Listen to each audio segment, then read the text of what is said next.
Thank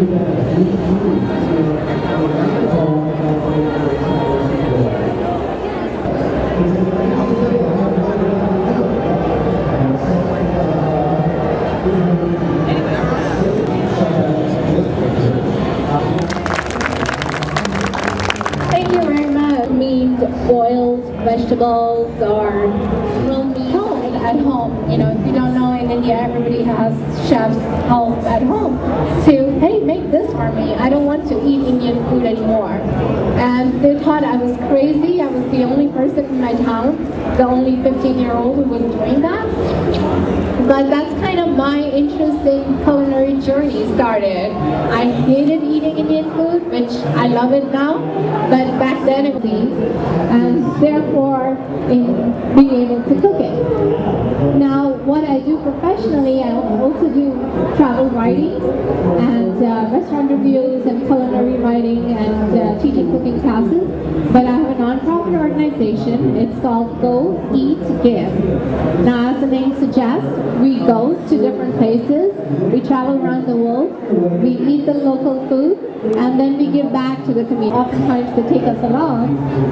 We also have cooking classes while we are there, so we learn to make the dishes that are traditionally made, and then we do volunteer work. So we work on the farms in Cuba, we work with the children's projects, or you guys are like 5 miles from Mexico border, you should all know what paella is, right?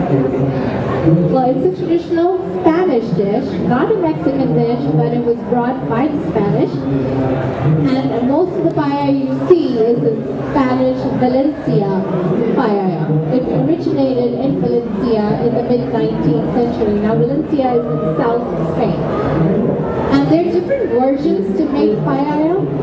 It's basically rice with lots of seafood or meat or veggies mixed together, just like a rice pilaf. Now, some of them have saffron in them. The traditional paella from Valencia has saffron in it. Do you know what saffron? Yes, you have. Tell me another difference.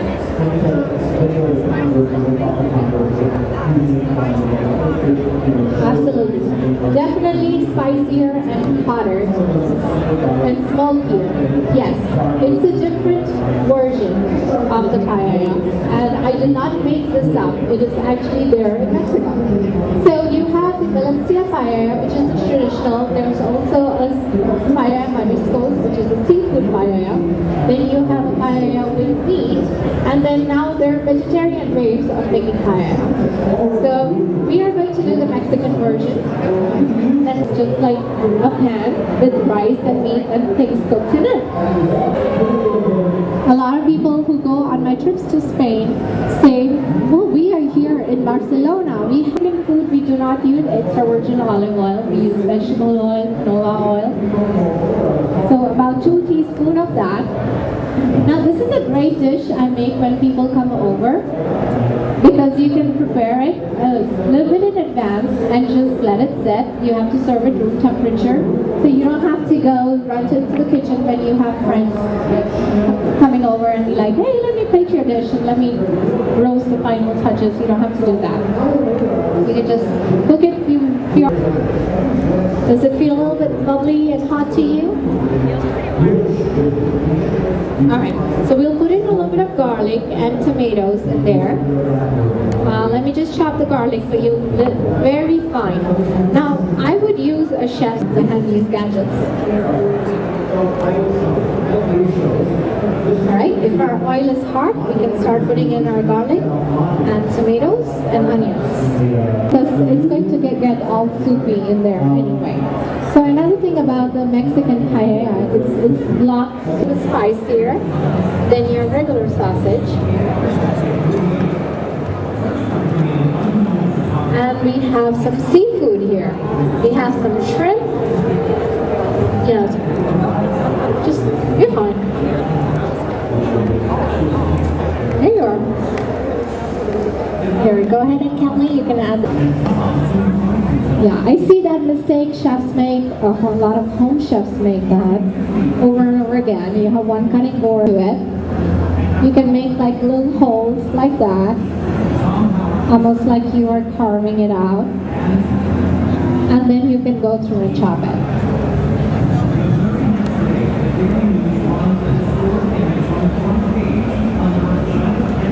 How does that look? Do you want to stir it a little bit? Yeah,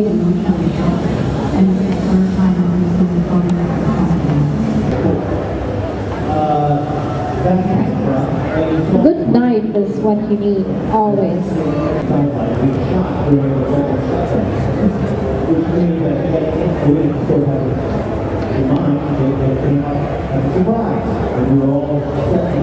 Now, but in the Mexican paella, we are using Mexican beer.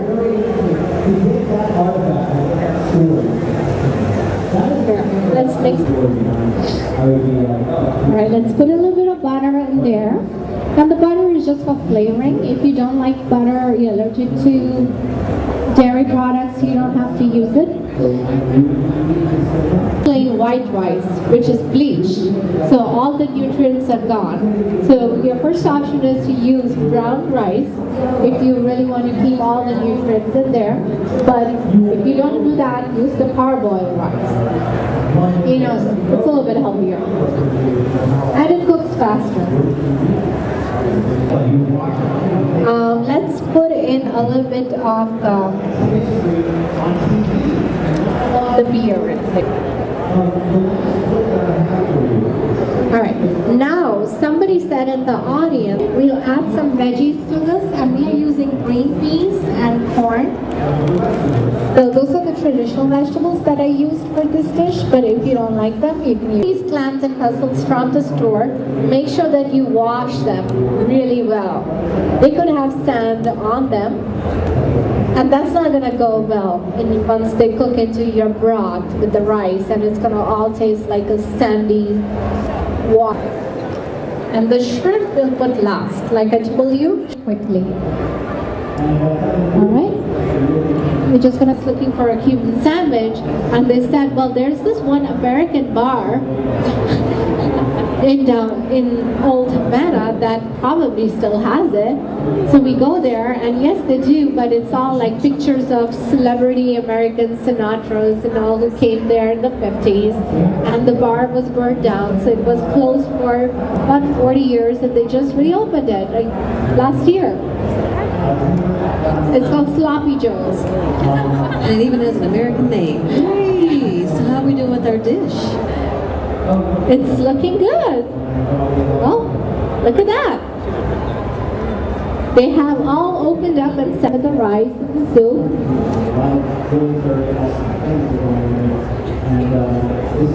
While they're doing that, any more questions? Walls in the village to do public service announcements and telling people about how to keep the city beautiful and beautifying it and keeping the people involved in it. So we help him in doing a wall every time we are there.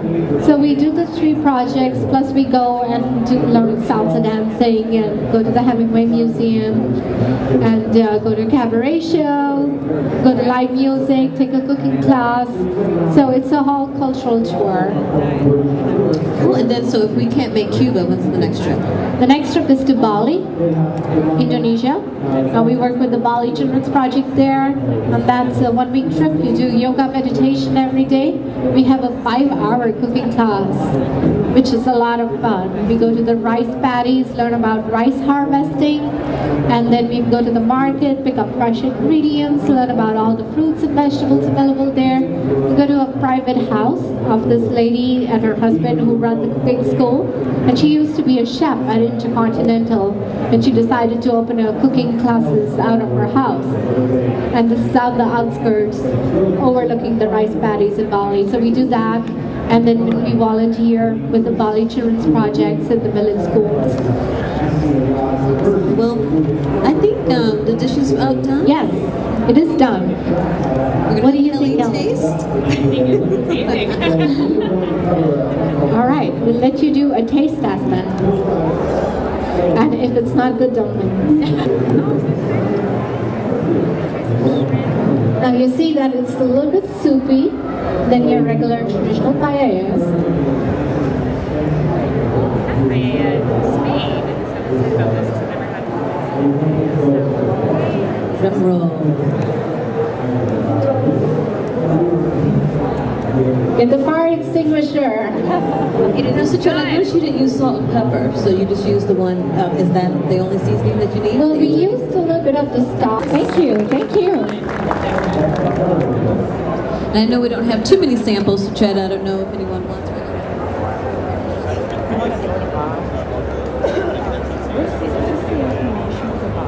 Yes. So I can just. Is that what the bottom? It is the volunteer vacation program. Yes.